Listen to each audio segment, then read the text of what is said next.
We can learn a lot about our faith by the way that God designed our bodies. Just like our muscles, if you want a faith that is strong, growing, and capable of carrying you through difficult times, then you need to stretch it. If all you can do right now is reach your knees, that's okay. But if you ever want to stretch all the way to your toes, you'll need to start a new habit, like reaching a little further every day. That may not seem like much, but it will make a difference. When it comes to our faith, the same thing is true. God doesn't ask us to have superhuman flexibility.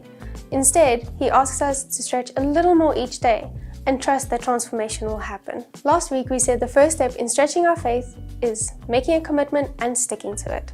This week, we'll be looking at a second way that we can stretch our faith. So let's get into that. Last week, we spoke about Paul. Now, if you've ever been amazed by those physical transformations in before and after photos, then you'll find his before and after spiritual transformation to be pretty amazing. See, Paul used to be one of the biggest persecutors of the early believers. He would imprison, attack, and he even killed some of the early believers.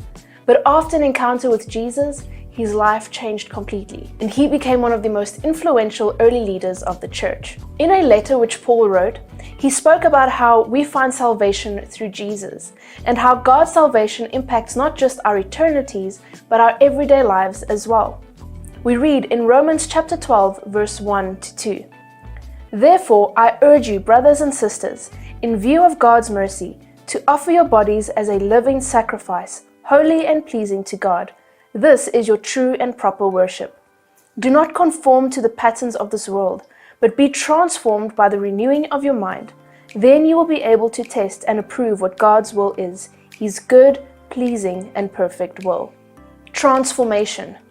Paul says that's the goal. Following Jesus isn't just a prayer that you say once and you forget about it. But following Jesus is about being totally transformed. See, as followers of Jesus, Paul says that we shouldn't look or act like everyone else. But God should be transforming us from the inside out. Now understand that only God can transform us, but there are a few things that we can do to kickstart that transformation. Now I know that starting a new habit can be difficult. We have to train our mind and bodies to adopt a new behavior. But over time, we will see things begin to change. New habits begin to get easier, and God starts to transform us in brand new ways. We need to understand that while only God can transform us completely, we still have a role to play in that transformation. If we want our faith to grow, then we might need to kickstart that transformation by starting a new habit or discipline in our lives. Paul wanted his fellow Jesus followers to be completely transformed by God. But what does that look like? After we allow God to renew our minds through our habits, what should our lives look like? Well, let's go back to Romans chapter 12, verse 9 to 15. Love must be sincere. Hate what is evil, cling to what is good. Be devoted to one another in love. Honor one another above yourselves. Never be lacking in zeal, but keep your spiritual fervor serving the Lord. Be joyful in hope, patient in affliction, faithful in prayer. Share with the Lord's people who are in need. Practice hospitality. Bless those who persecute you. Bless and do not curse. Rejoice with those who rejoice and mourn with those who mourn. Paul gives us a lot to think about in these scriptures. So I'm going to highlight a few things. A person who has been transformed by God does these three things. Number one, they serve. You figure out what God has gifted you with, and then you use those gifts and talents to serve others. The second thing is love. You put other people before yourself, even the people you struggle to love. And you make sure that they know that they matter, both to God and to you. And the third thing is share. You celebrate with people on the good days, and you cry with them when life is tough. These things are a natural result of our transformation, but they also help in the process.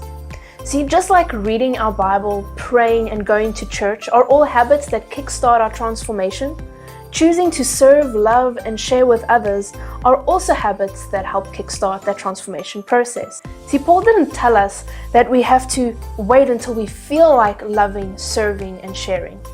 He just told us to do it. Why? Maybe because he understood that turning our faith into action would help us stretch our faith in new ways and cause us to grow in the process. Now let's quickly take a look at another important leader in the early church, Peter. He also wrote a letter around the same time that Paul was writing his letters. So we read in 2 Peter chapter 1, verse 5 to 8. For this very reason, make every effort to add to your faith goodness, and to goodness knowledge, and to knowledge self-control, and to self-control perseverance, and to perseverance godliness, and to godliness mutual affection, and to mutual affection love. For if you possess these qualities in increasing measure, they will keep you from being ineffective and unproductive in your knowledge of our Lord Jesus Christ. Peter tells us that we need to add to or supplement our faith in Jesus with something. I'm sure you've heard the word supplement before, as in a dietary supplement that could help you grow healthier and stronger, like a vitamin.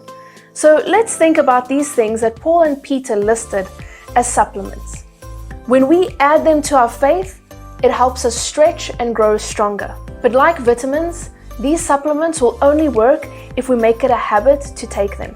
Now, when we start new habits like spending time with God, loving others better, or taking our vitamins, we begin to grow. So you can stretch your faith by starting something new and committing to making it a habit. So whether your new habit is about loving God or loving people or both, remember that the smallest habits often have the biggest impact over time. Growing and strengthening your faith isn't going to happen overnight, but it has to start somewhere. So this week, stretch your faith by starting something new.